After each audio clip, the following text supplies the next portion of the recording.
get no sleep. A continuación mostraremos como ejemplo algunos puntos de nuestro trabajo de auditoría realizado a la empresa X en la cuenta propiedad planta y equipo en su subcuenta equipos de oficina, el cual está basado en las normas internacionales de auditoría NIA. Es un proceso de inspección o verificación de la contabilidad de una empresa o una entidad, realizada por un auditor con el fin de comprobar si sus cuentas reflejan el patrimonio por dicha empresa o entidad en un determinado ejercicio.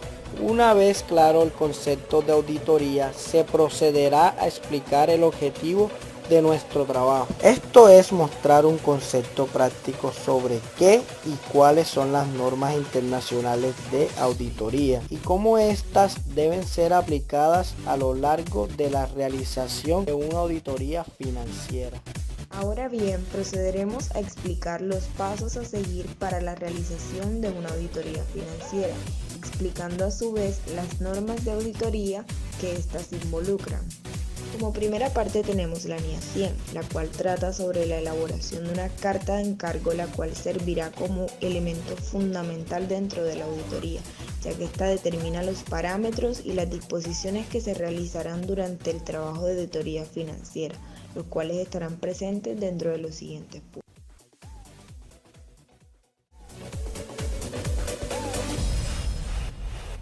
I can't get no sleep.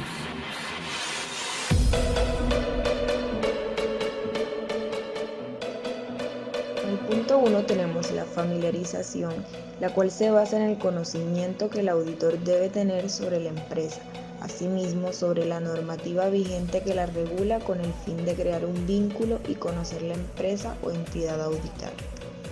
Se basa en un riguroso estudio analítico que se le hace a la empresa con el fin de conocer sus debilidades, oportunidades, fortalezas y amenazas.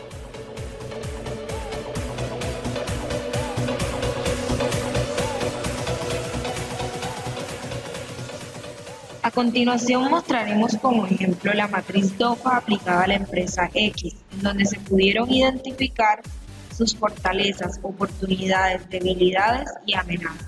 Con estas dos últimas se realizó un diagnóstico inicial sobre las condiciones reales en las que se encontraba la empresa.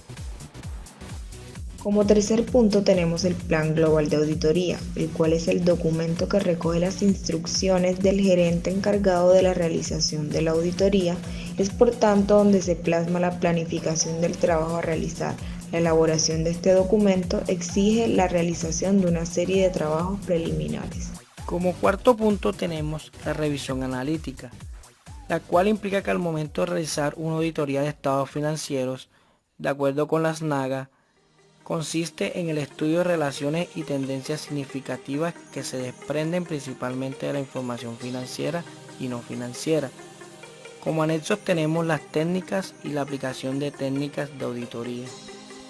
Para la emisión del informe se muestran unos formatos, los cuales van a servir como guía para la realización del informe de auditoría, los cuales son el informe preliminar, el acta de descargo y el informe final. Responsabilidades y limitaciones del auditor. En este punto se explica la norma internacional de auditoría NIA, que el auditor aplica a cada procedimiento para la correcta elaboración de su trabajo. En este punto se debe anexar la Cámara de Comercio actualizada y los documentos donde se encuentran las responsabilidades legales de la empresa. Es aquí donde se le manifiesta a la empresa a auditar sobre la colaboración que se requiere por parte de ella para suministrar la información pertinente. Como anexo a esto tenemos la carta de aceptación. Equipo de trabajo. En este punto se muestra el equipo de trabajo que llevará a cabo el trabajo de auditoría.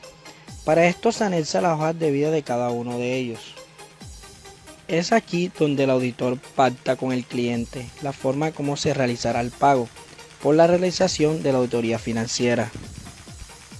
Es aquí donde se establecen los objetivos globales de la auditoría independiente y se explica la naturaleza y el alcance de una auditoría diseñada para permitir a la auditoría independiente alcanzar dichos objetivos. Asimismo, el alcance, la aplicabilidad y la estructura de la NIA e incluye requerimientos que establecen las responsabilidades globales de la auditoría independiente aplicables a todas las auditorías, incluida la obligación de cumplir las NIA, la habilidad y la estructura de la NIA, e incluye requerimientos que establecen las responsabilidades globales de la auditoría independiente aplicables a todas las auditorías, incluida la obligación de cumplir las NIA.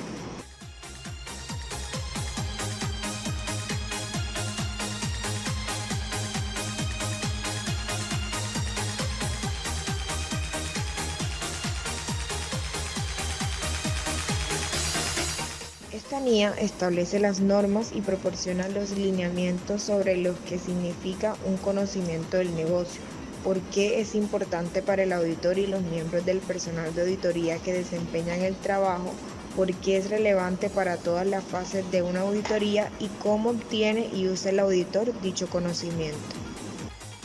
A continuación mostraremos un ejemplo de cómo debe realizarse un programa de auditoría, el cual en su encabezado debe llevar numeración, actividades a realizarse, horas planificadas, horas reales, diferentes, referencia en papeles de trabajo elaborado por y observación.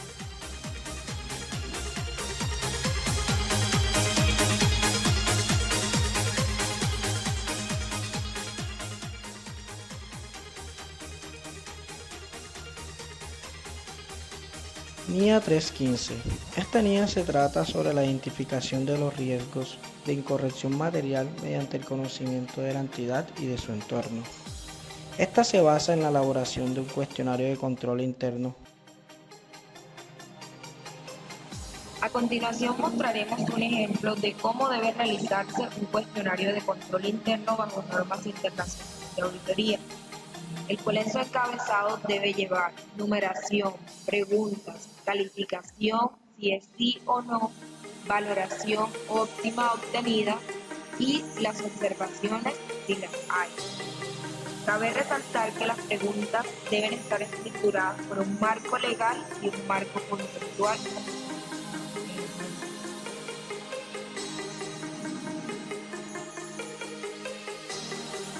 Seguido de la realización del cuestionario y el cálculo de los riesgos inherentes de control y detección, se muestra un ejemplo de la tabulación donde podemos apreciar el cálculo realizado a la suma de producto, la media ponderada, la media, la varianza y la desviación estándar. Cabe resaltar que esto se logra después de calcular la valoración obtenida en el cuestionario al aplicarlo al personal encargado de manipular la cuenta de equipos de oficina. La NIA 330, al igual que la NIA 315, establecen las normas y proporcionan lineamientos para obtener una comprensión de los sistemas de contabilidad y de control interno sobre el riesgo de auditoría y sus componentes, los cuales son el riesgo inherente, el riesgo de control y el riesgo de detección.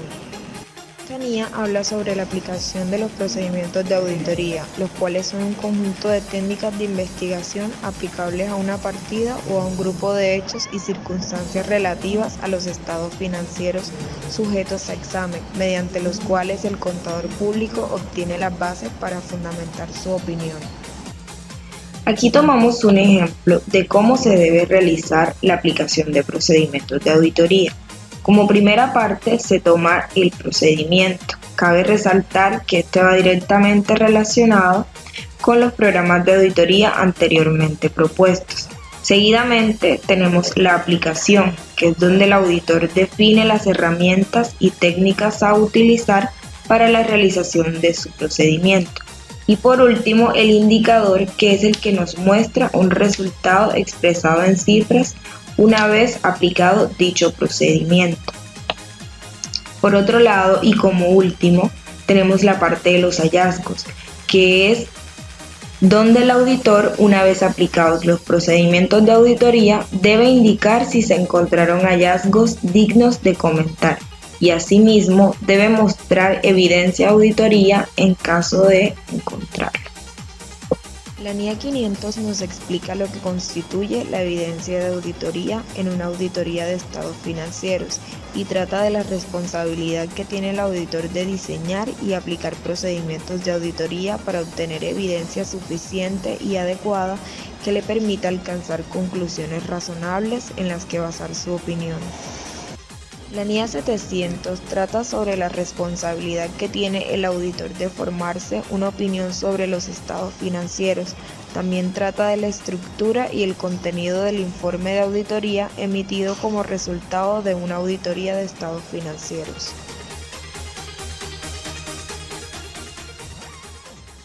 A continuación se muestra el informe final realizado a la empresa X, luego de aplicar los debidos procedimientos de auditoría, el cual nos arrojó como resultado que la información relacionada con la cuenta equipos de oficina presenta un alto grado de seguridad razonable.